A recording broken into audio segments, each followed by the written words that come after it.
It's a very good morning to all of you. पहला question है आज का आपका 15.4।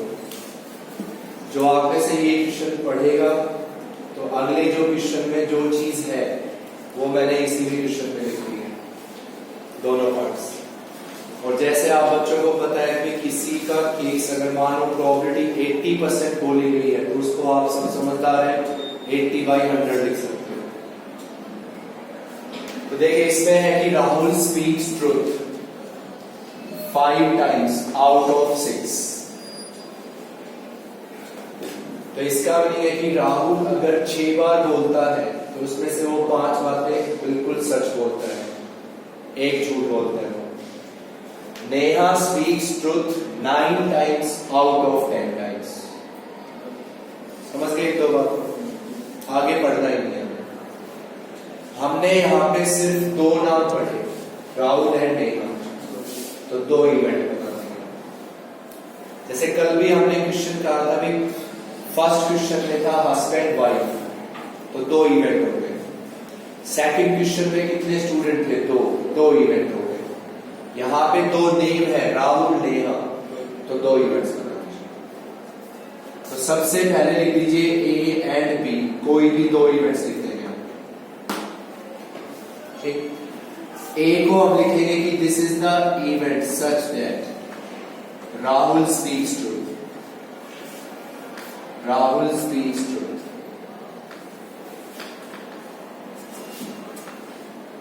बी को हमने लिखा कि this is the event such that Neha speaks truth.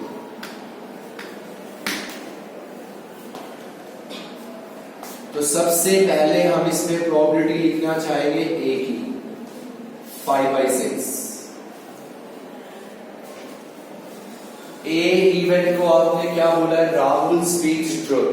तो Rahul speaks truth 5 times out of 6 times। तो टोटल केसेस कितने हैं? 6। और ट्रुथ कितने में बोलता है? 5/6। फिर हम लिखेंगे what is the probability of B? Neha speaks truth 9/10। समझ आएगा यहाँ तक?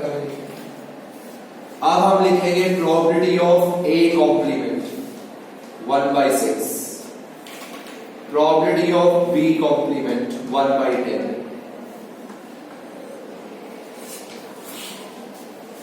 ए क्या कहता है आपसे कि राहुल स्पीक्स ट्रुथ, तो ए कॉम्प्लीमेंट कहेगा राहुल डजंट स्पीक्स ट्रुथ या राहुल स्पीक्स लाई, जो भी आप कहना चाहते हैं। क्लियर है? 2 बातें, 2 नेम है, 2 इवेंट बनाए, और साथ साथ कॉम्प्लीमेंट की प्रोबेबिलिटी जरूरी है।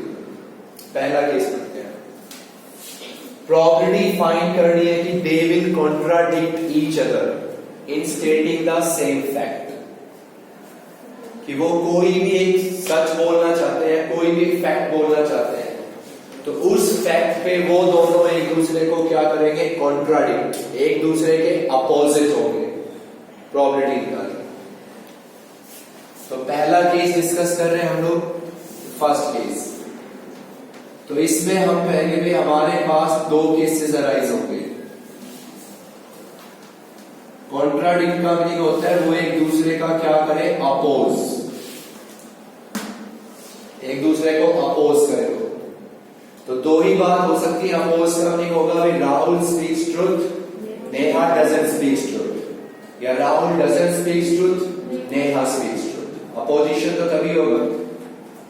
तो हम कहेंगे यहां पे 2 केस होंगे। पहला केस, राहुल स्पीक्स ट्रुथ, लिखना सब कुछ है, एवरीथिंग।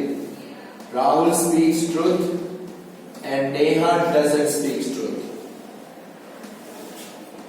Doesn't speaks truth. पहला केस। दूसरा केस हम लिखेंगे Neha speaks truth and Rahul doesn't speaks truth.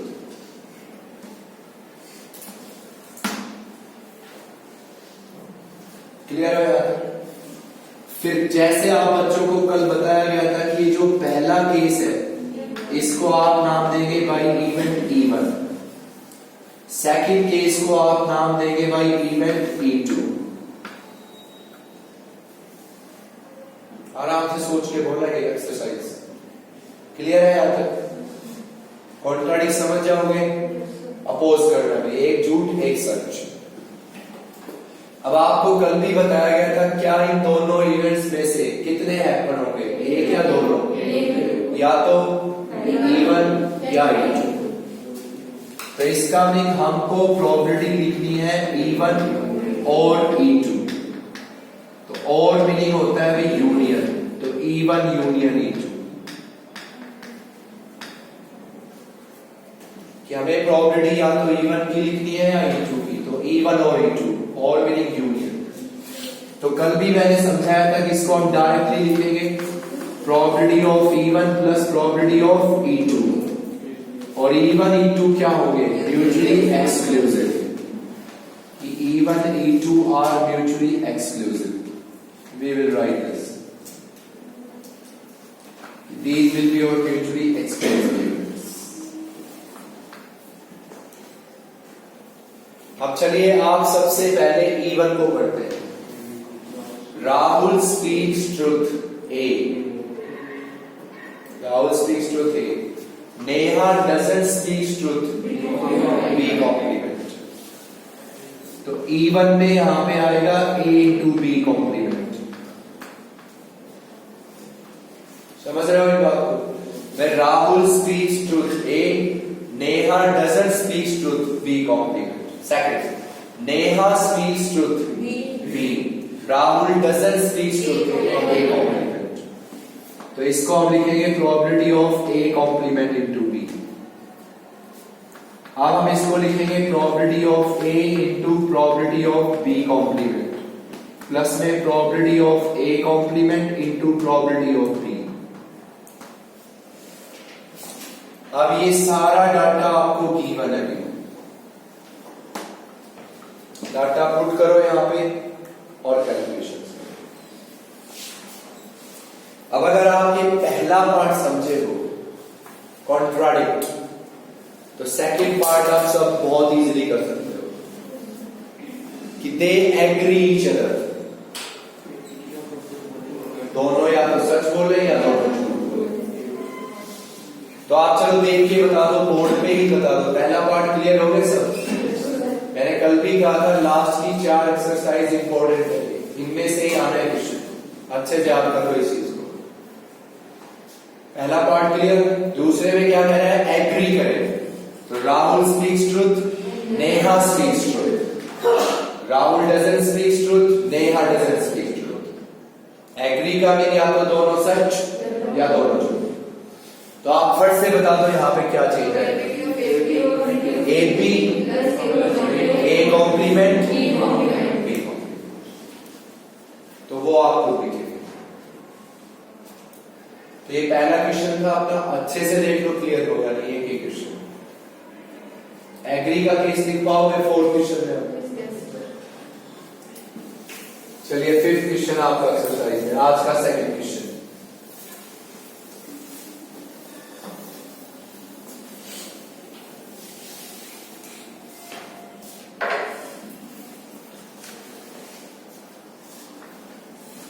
Probability of hitting a target, probability of hitting a target by 3 marksmen, by 3 marksmen are 1/2, 1/3 and 1/4 respectively. Find the probability that one and only one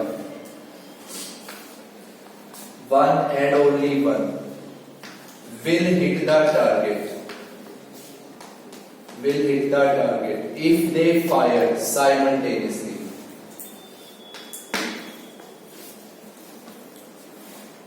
बहुत easy question है, बस आप बच्चों को एक छोटी सी बात ध्यान रखनी, थोड़ी सी कॉमन सेंस की बात है। प्रोबेबिलिटी गिवन है, हिटिंग ए टारगेट बाय 3 मार्क्समैन, 3 निशानेबाज है वो एक टारगेट को हिट करते हैं, तो उन तीनों टारगेट को हिट करने की प्रोबेबिलिटी इवन है 1/2, 1/3, 1/4। प्रोबेबिलिटी निकालनी है कि उनमें से सिर्फ और सिर्फ एक टारगेट को हिट करेगा। अगर वो तीनों एक साथ फायर करते हैं, अगर वो तीनों एक साथ फायर करते हैं और उनमें से टारगेट को सिर्फ एक हिट करेगा, प्रोबेबिलिटी का। पहले आपको ये सोचना है, जैसे पिछले क्वेश्चन में कितने नेम थे, तो पहले इवेंट्स लिखो, तो यहां कितने मार्क्स हैं? तो एटलीस्ट ये तो स्टार्ट करो, क्वेश्चंस में पढ़ के ये तो स्टार्ट करो कि भाई कितने इवेंट्स बनाने हैं। तो देयर आर 3 मार्क्स में 3 इवेंट बनाने हैं। लास्ट बार में 1 माइनस नहीं कर सकते सेकंड लास्ट में नहीं, ऐसे थोड़ी ना होगा। कॉन्ट्राडिक्ट में भी ये भी तो हो सकता है कि वो दोनों या तो कॉन्ट्राडिक्ट करें, कॉन्ट्राडिक्ट वाला पूछ लो, कॉन्ट्राडिक्ट वाले में जो आंसर आ जाए तो उसमें एक ये भी तो चीज हटा सकते हो कि उसमें हम कहें भी one and only one of them, नहीं sorry at least one of them. आप जो पूछ रहे हो कि they will contradict each other, वो वाला पूछ लो, तो both of them will agree, मतलब same probability of a b plus a complement b complement निकाला जाएगा, उसकी जगह 1 माइनस जो पहले वाले में निकली थी वो कर देंगे। एटलीस्ट वाली बात कर रहे हो सर, कॉन्ट्राडिक्ट वाली 1 में से माइनस कर देंगे, कॉन्ट्राडिक्ट वाली 1 में से माइनस कर देंगे, तो जो सेकंड देख लेना। ए बी सी है आपके पास, वो मुझे केसेस बता देते हैं आपको। ए बी सी हो गए 3 इवेंट, क्लियर है, 3 मार्क्स में 3 इवेंट। पहला केस बताओ कि this is the event such that first mark man hit the target, first mark man hit the target. Second को हम लिख देंगे कि this is the event such that second mark man hit the target. इसको हमने लिखा this is the event such that third mark man hit the target. At least question की starting तो करो कम से कम, 3 मार्क मैन है, 3 इवेंट्स करो। चलिए अब आप मुझे बताओ what is the probability of A? 1/2। First mark man hit the target 1/2। What is the probability of B? 1/3। What is the probability of C? 1/4। Clear है सभी ये चीज? अब हम साथ साथ लिखेंगे इनके कॉम्प्लीमेंट की 1/2। फिर हम लिखेंगे प्रोबेबिलिटी ऑफ B कॉम्प्लीमेंट 2/3। फिर हम लिखेंगे प्रोबेबिलिटी ऑफ C कॉम्प्लीमेंट 3/4। ए कहता है कि first mark man hit the target, तो ए कॉम्प्लीमेंट आएगा that doesn't hit the target, first mark man, इस तरह से है। तो चलो आप सोच के बताइए, यहाँ 3 केस बताइए, बहुत सिंपल सी बात है। आपसे कोई कहे कि 3 निशानेबाज है और उनमें से सिर्फ एक टारगेट को हिट करेगा, तो कोई भी बता देगा ये चीज कि भाई या तो फर्स्ट करेगा या सेकंड करेगा या थर्ड करेगा।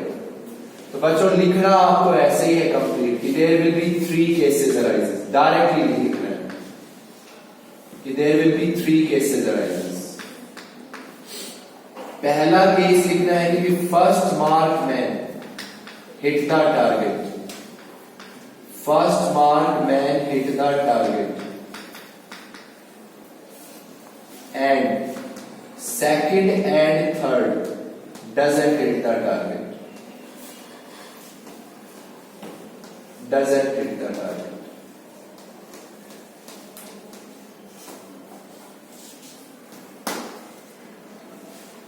कि भाई हो सकता है फर्स्ट मार्क में टारगेट को हिट करे, सेकंड और थर्ड ना करे। क्यों बोला सेकंड थर्ड ना करे? सिर्फ ए करना चाहिए। सेकंड में हम कहेंगे second mark man hit the target and first and third mark man doesn't hit the target. Third को हम लिखेंगे कि third mark man hit the target and first and second doesn't hit the target. अब आप इस event को नाम देंगे E1, इस इवेंट को नाम देंगे E2 और इस इवेंट को आप नाम देंगे E3। अलग अलग नाम देना सबको E1, E2, E3। आराम से बता दो, क्लियर हो या नहीं? अब इन तीनों में से हेल्पर कितने होंगे? एक होगा, या तो E1 या E2 या E3। तो इसका भी हमें प्रोबेबिलिटी लिखनी है E1 और E2 और E3, या तो E1 या E2 या E3। और मीनिंग हो गया union, E1 union E2 union E3। अब यूनियन का मीनिंग हम इन तीनों का लिखेंगे सम, तो E1 plus E2 plus E3। Intersection क्यों नहीं आएगा इनका आपस में?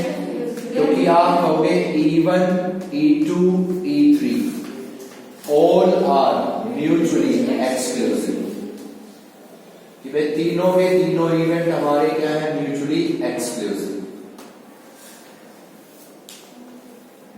और ये वर्ड जरूर लिखना, ये बात ध्यान रखना। चलिए अब आप सब बच्चे E1 को पढ़े। E1 को first mark man hit the target A, B complement C complement. Simple सी बात है यार, पहला हिट करे, दूसरा तीसरा ना करे, B कॉम्प्लीमेंट C कॉम्प्लीमेंट।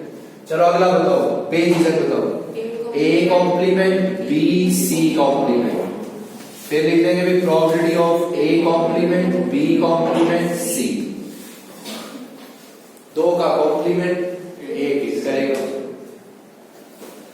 अब आप इसको ऐसे लिख के दिखाएंगे, probability of A, probability of B complement, probability of C complement. Plus में लिखेंगे probability of A complement, probability of B, probability of C complement. फिर आप लिखेंगे probability of A complement, probability of B complement, probability of C। और अब ये सारे का सारा डाटा पुट करोगे, पुट करो, टोटल निकालना आपका काम। तो क्लियर हुआ इन दो क्वेश्चन से। और ये बेझिझक कहते हैं भाई, लास्ट 4 एक्सरसाइज एक क्वेश्चन करता हूं। चलो नेक्स्ट क्वेश्चन पढ़ते हैं। बहुत इजी है अगर आप ये सब क्वेश्चंस बहुत अच्छे से पढ़ रहे हो।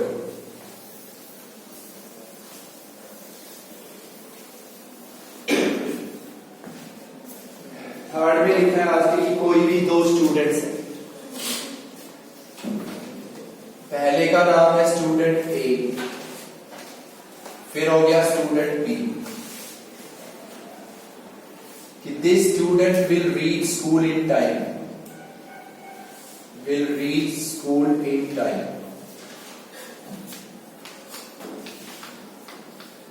उसकी आपको प्रोबेबिलिटी गिवन है 3/7। Student B will reach the school in time, probability given है 5/7। Assuming that A coming in time, B coming in time are independent, so find the probability that only one of them is coming in school in time।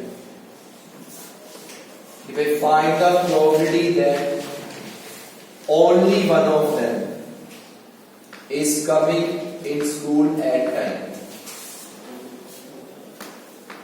is coming in school at time,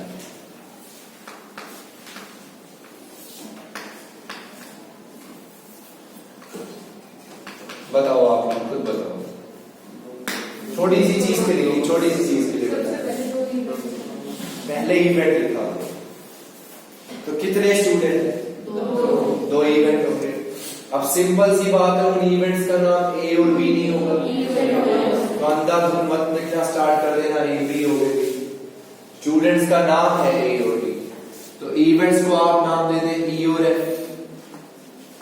इसको कह देंगे भी this is the event such that student A comes in school at time या in time।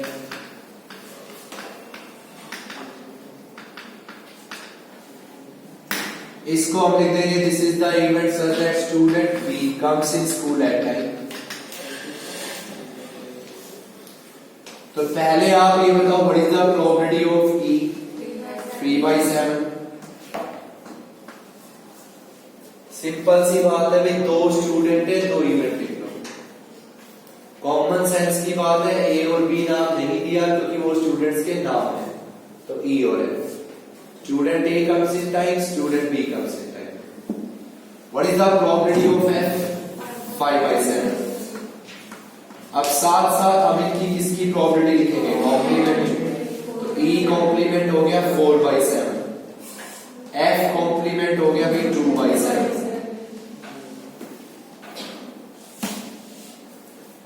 अब probability निकालने की only one of them is coming school at time. उनमें से सिर्फ एक स्कूल में टाइम पे आएगा, प्रोबेबिलिटी निकालो। There will be 2 cases. जिसको आप में से केसेस सोचने आ गए ना, उसके लिए क्वेश्चन बहुत इजी हो गए ये सारे। There will be 2 cases arises. पहला बोलिए आप, student A comes in time but and student B, इतना भी लिख सकते हो स्टूडेंट B is late।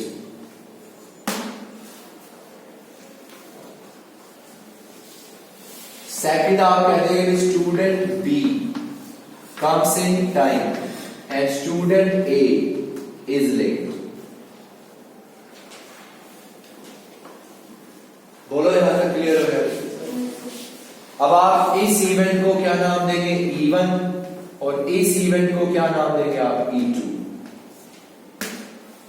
अब इनमें से हैपन एक होंगे या दोनों? एक। तो मीनिंग हमें प्रोबेबिलिटी लिखनी है E1 और E2। तो हम इसमें प्रोबेबिलिटी लिखेंगे E1 यूनियन E2। अब यूनियन का मीनिंग सम, तो probability of E1 plus probability of E2। और फिर आप यहां लिखोगे कि E1 E2 क्या है? Mutually exclusive. E1 E2 are mutually exclusive.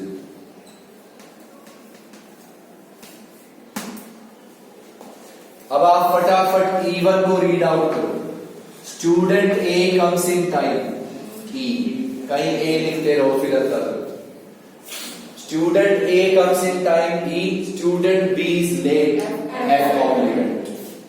तो यहां लिखेंगे E इंटू एफ कॉम्प्लीमेंट। चलिए E2 बताएं फटाफट। E complement into F. बस सीधी सी बात है, this is E, this is F complement, this is F, this is E complement. अब आप इसको लिख देंगे probability of E, probability of F complement plus में probability of E complement into probability of F। और अब आपको ये सारा डाटा यहां पे पुट अप करना है और अपनी कैलकुलेशन।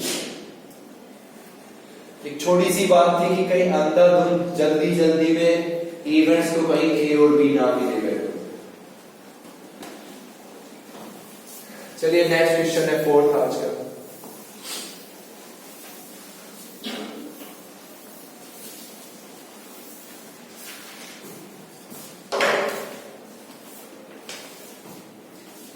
फोर्थ में भी आपके कोई भी दो स्टूडेंट है, प्रोबेबिलिटी गिवन है of solving a particular problem,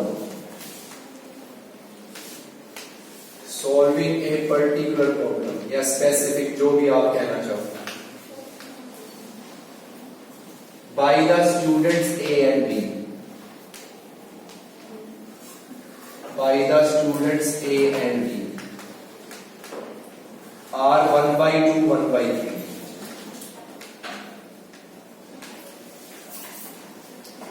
फिर है कि if both try to solve the problem independently, find the probability.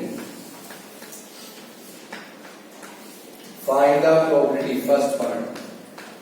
Problem is solved. Problem is solved. Second है exactly one of them, exactly one of them solves the problem, exactly one of them solves the problem.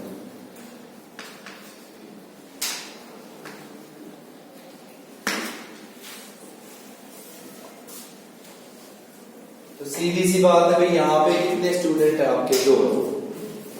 Student ए हो गया और student B हो गया। इन दोनों students को हमने क्या दी है? पर्टिकुलर प्रॉब्लम दी है, कोई भी एक प्रॉब्लम दी है उठा के। तो ये कहता है कि उनकी प्रोबेबिलिटी गिवन है आपको कि कौन सा स्टूडेंट, ए स्टूडेंट उस प्रॉब्लम को क्या कर देगा? सोल्व। उसकी प्रोबेबिलिटी गिवन है 1/2।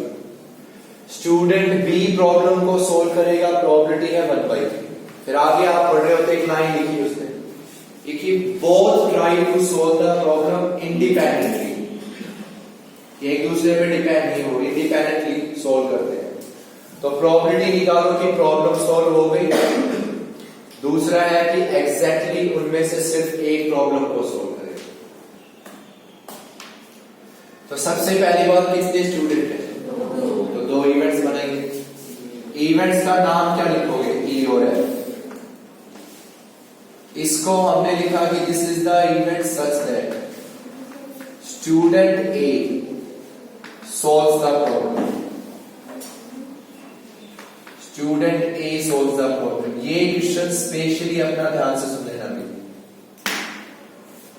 इसको हम लिखेंगे भी student B solves the problem,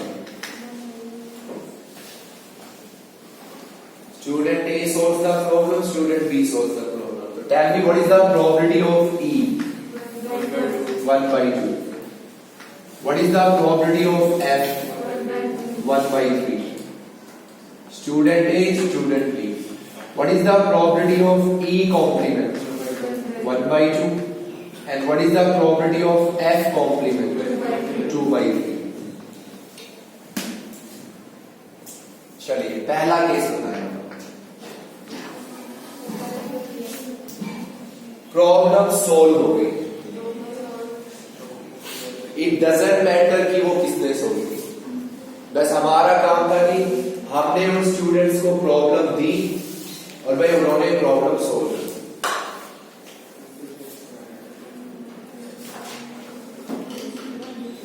problem solve. Intersection include. कैसे इंटरसेक्शन? यूनियन निकालने के लिए इंटरसेक्शन इंक्लूड। जब यूनियन निकालने तो उसमें इंटरसेक्शन यार सिंपल सी बात है। मैं ये दो बच्चे बताता हूँ, एक ये और एक ये।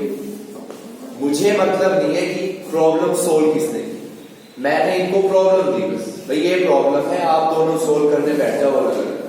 और लास्ट कंक्लूजन ये आना चाहिए कि प्रॉब्लम सोल्व होनी चाहिए। ठीक है, चाहे आप सोल्व करो चाहे आप करो, प्रॉब्लम सोल्व होनी चाहिए।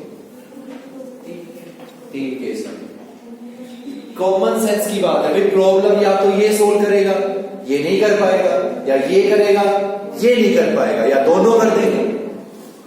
मेन एजेंडा क्या है? प्रॉब्लम सोल्व होनी चाहिए बस। या तो ये करे या ये करे या दोनों करे, प्रॉब्लम सोल्व होनी चाहिए। तो इसमें आपके फर्स्ट केस में आपके बनेंगे 3 केसेस। प्लीज बेटा आवाज नहीं। There will be 3 cases like this। क्योंकि इस फर्स्ट केस में ये नहीं है कि किसने सोल्व की, बस उसने बोला प्रॉब्लम सोल्व होनी चाहिए।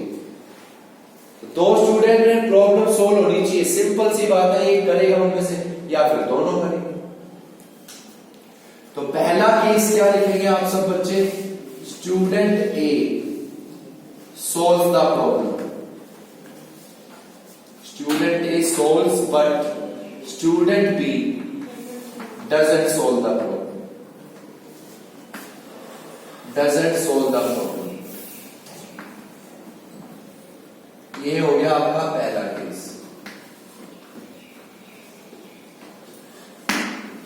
सेकंड केस आप कहेंगे student B solves the problem but student A doesn't solve the problem। Third case कहेंगे student A and B solves the problem.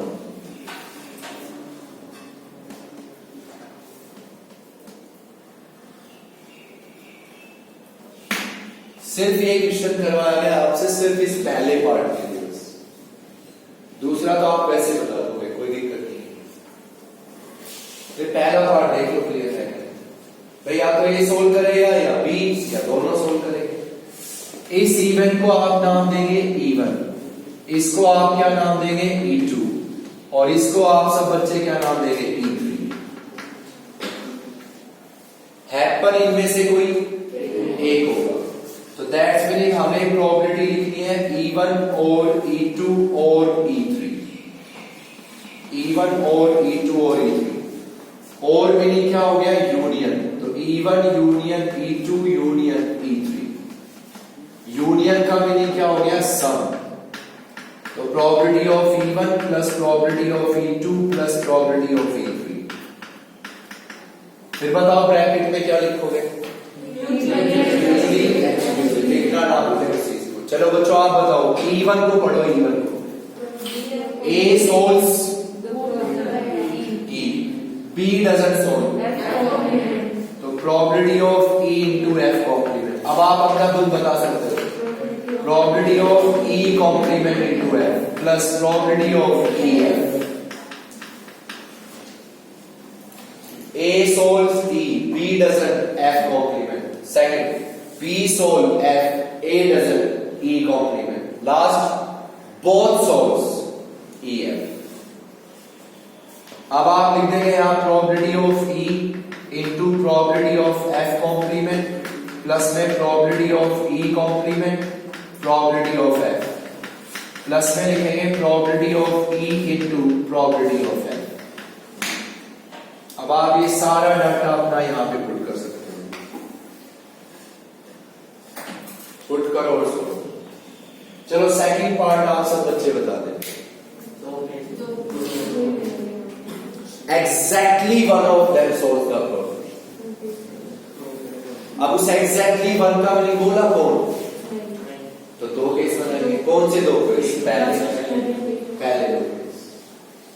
Simple सी बात होनी चाहिए, आपसे कह दें कि उनमें से सिर्फ एक उस प्रॉब्लम को सोल्व करेगा, तो या तो कौन करेगा ए या बी। तो सेकंड पार्ट के लिए आपको ये दो केस लिखने हैं। लिख पाओगे या नहीं बोलो। तो पहला पार्ट प्लीज अपना ध्यान रखना। नेक्स्ट क्वेश्चन है फिफ्थ आज का।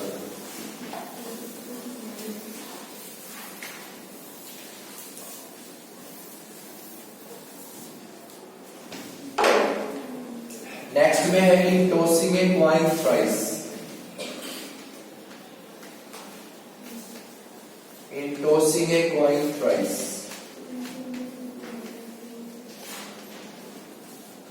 Find the chance. Chance meaning क्या होता है, प्रोबेबिलिटी। तो find the chance of throwing a head and a tail alternatively, a head and a tail alternatively in 3 successive trials। बहुत सिंपल सा क्वेश्चन है, आराम से बता सकते हो, ठीक है। बस केसेस बनाने आने चाहिए। कॉइन कितनी बार टॉस हो गया, 3 बार। 3 बार टॉस हो रहे हैं, कह दो भाई 3 कॉइन 1 बार टॉस हो रहे हैं, और हमें प्रोबेबिलिटी लिखनी है throwing a head and a tail alternatively. Alternate का मतलब है पहले हेड फिर टेल फिर हेड, इस तरह से होना चाहिए। तो बताओ कितने केस बनेंगे, 2 या 3 या 4 या 5? तो यार क्या सोच रहे हो, 2 केस बनेंगे, head tail head, tail head tail. Alternatively तो ऐसे आएंगे ना, तो 2 केस बनेंगे आपके। तो हम यहाँ पे लिखेंगे, केसेस लिखेंगे, डायरेक्ट नहीं लिखना है। कहीं सोचो इसमें, पता क्या सोच सकते हो आप, बताओ क्या सोच सकते हैं भाई। कॉइन कितनी बार टॉस हुआ, 3 बार। आप बच्चों ने सैंपल स्पेस लिख दिया, 8 इवेंट हो गए। फिर 8 इवेंट हो गए और उसमें से आपके सिर्फ 2 इवेंट है जिसमें हेड टेल क्या है, अल्टरनेट, तो सीधा हो गया जी 2/8। ऐसे नहीं लिखना है, केसेस लिखने हैं आप। There will be 2 cases like this. पहला केस क्या लिखोगे बताओ बाबू? Where we get one head in first trial, या first row, and one tail in second trial, and one head in third trial.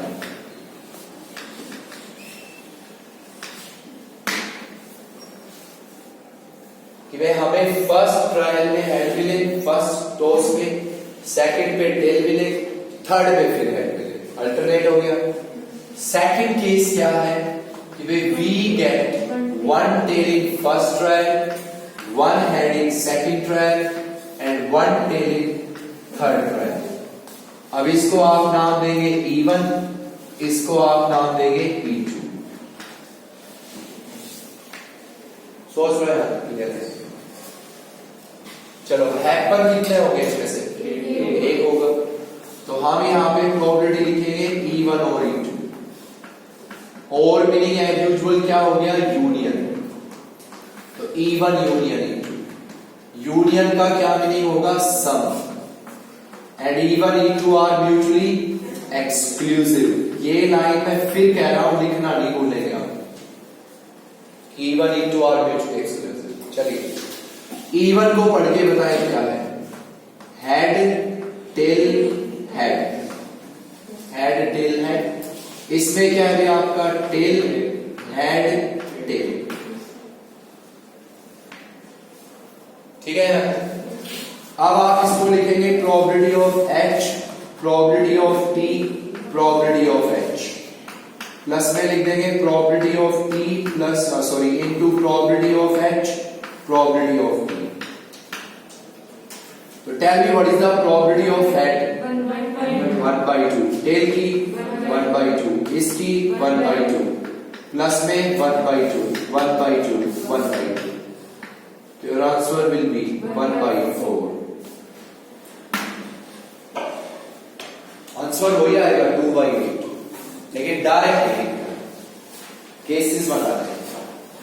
क्योंकि केसेस कैसे सोचेंगे? उसमें लास्ट में एक वर्ड लिखा है 3 सक्सेसिव ट्रायल्स। ये 3 ट्रायल है और हेड और टेल अल्टरनेटिवली मिलने चाहिए। तो आपको ऐसे बनाना है, head in first, tail in second, head in third. 2 cases directly लिखोगे, फिर कह रहा हूं। चलिए 6 क्वेश्चन है आज का। Next,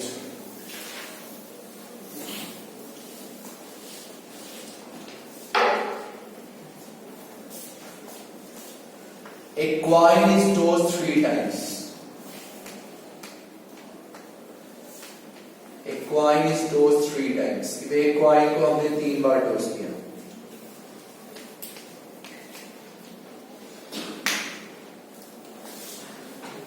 Consider a coin.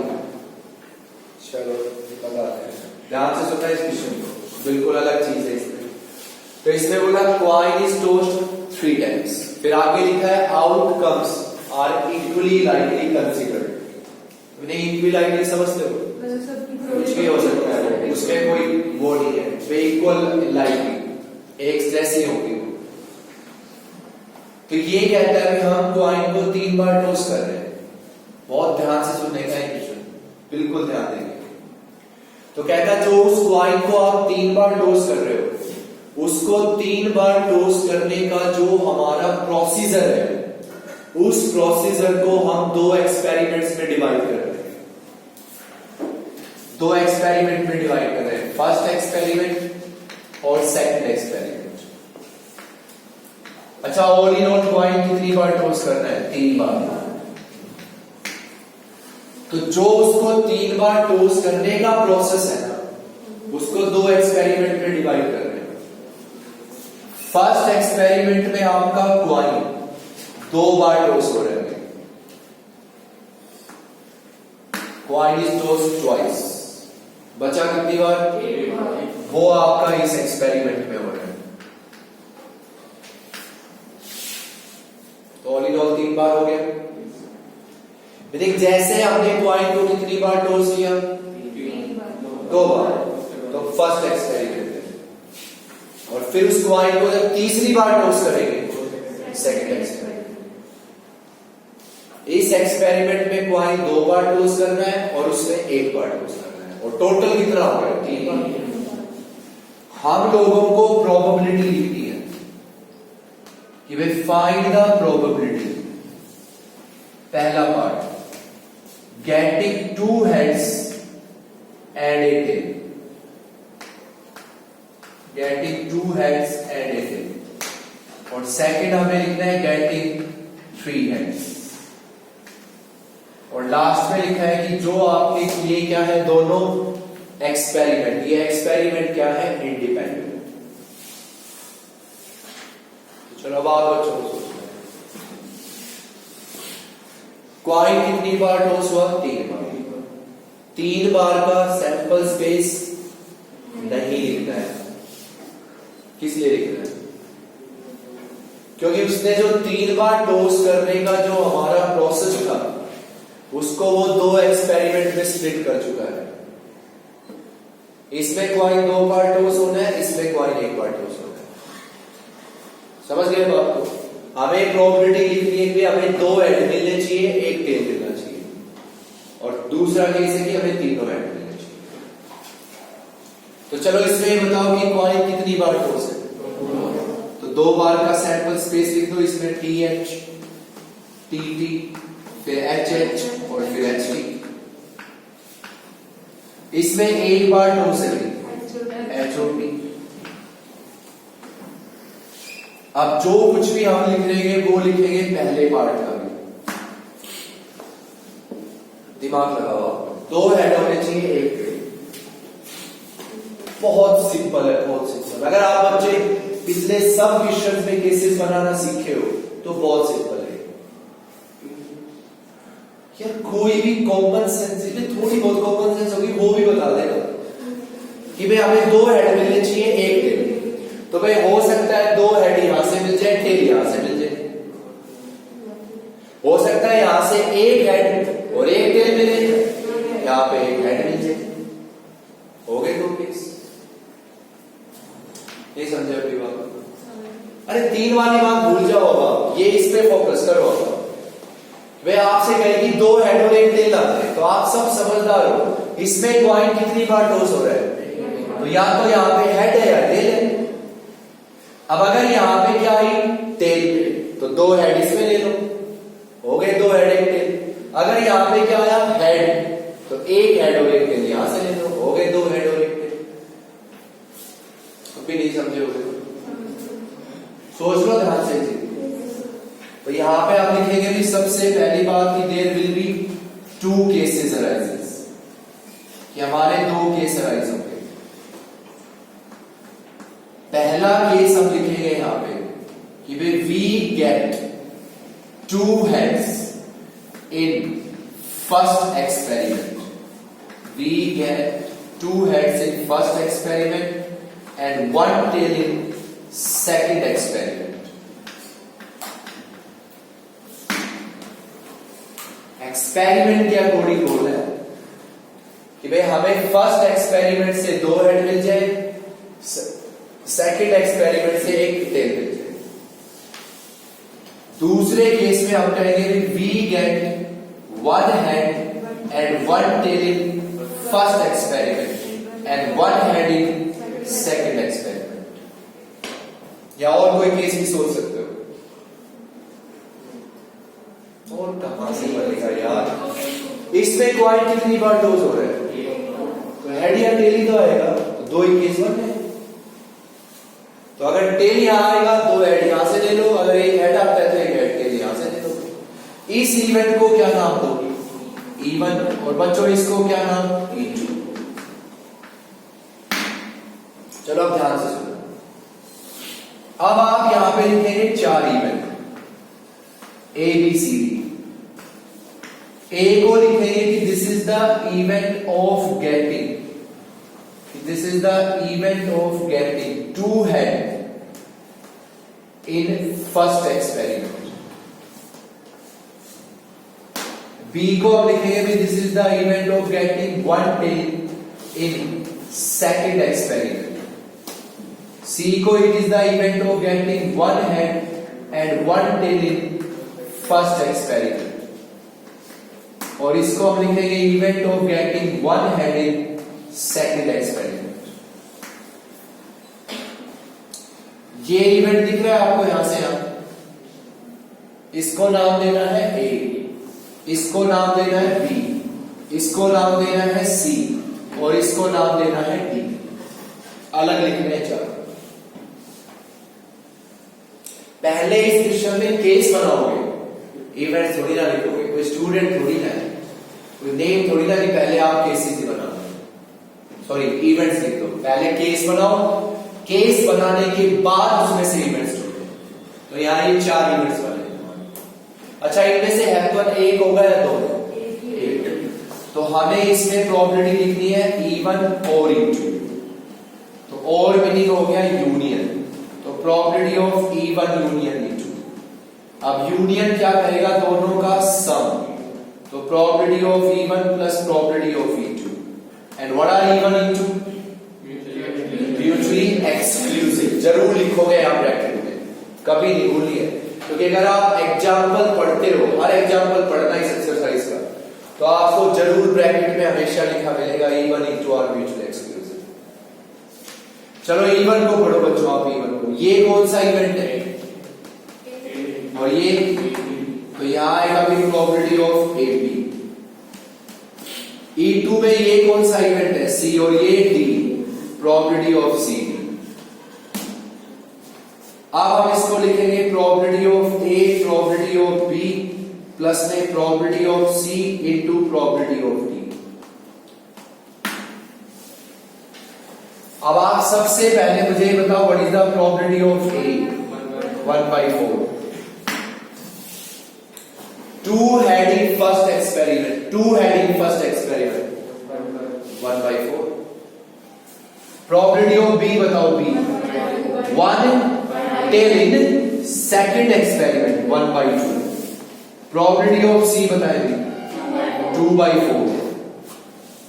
1 head 1 tail in first experiment.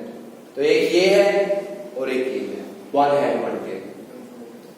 Probability of D बताएं. D 1/2. 1 head in second experiment. कर दो डाटा. बताओ what is A? 1/4. What is B? 1/2. What is this? 2/4. And what is this? 1/2. Your answer is 3/8.